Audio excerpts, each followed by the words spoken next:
you know. So I pray that everyone who's listening, especially the people who are either non-believers, if you feel that emptiness and that void, and you've tried everything to try and fill that void, maybe you can give it a shot, you know, and give God a shot. And what I mean by that is, you know, he gave me hope and happiness. That same God that loves me and helped me, I believe can also help you and will help you.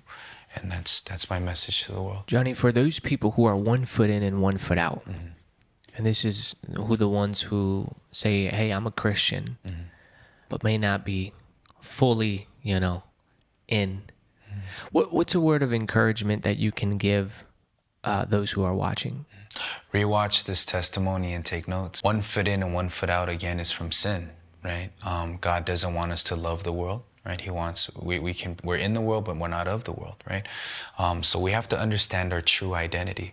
You know, we are perfect. If we are perfected and we get to go to heaven, it is not a license to sin. What God wants us to understand is it's to build a relationship. Just like people who get married, it's to deepen their relationship of marriage.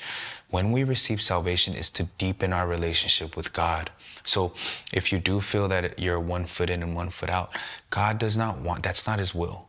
He gave you salvation so that he can have a better relationship with you. You know, living with God who created money, happiness, wealth, wisdom, everything. How much happier would it be to be with that person who created all of those things, you know? But I understand that temptation is there. I understand that the world is there. I understand that Satan is very much alive. We can see it all throughout the media. But what God wants us to understand is that he has made us perfect, and he says, you are the light of the world.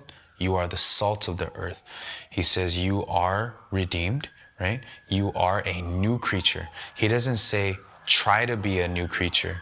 Try to be the light of the world. He says you are. So when you take that by faith, hey, I am the light of the world. Well, does the light walk in darkness? It does not. You know, does salt lose its flavor? It doesn't. It doesn't. And, you know, we are new creatures, not a process of being made a new creature. No, by faith, Jesus made us a new creature. So when those thoughts come and tell us to stay 1 foot in and 1 foot out, we love the world, we can fight that. No, this is not who I am. This is Satan trying to tell me and pull me away, draw me back to perdition. But we are not those who draw back to perdition, but believe to the saving of the souls. So we are the light of the world, right? And also, it's not anything that you have to do, but you have to realize what Jesus told Peter. He said, I will make you a fisher of men. God has to do it. God is the one that will make us into fishermen. He didn't say you go and be a fisher of man. He said, I will make you. So if you have faith that God will help you, even though you're 1 foot in and 1 foot out, that faith will change your perspective. It will change you from going 1 foot out and 1 foot in to being all the way in and living by the standard and the will of God.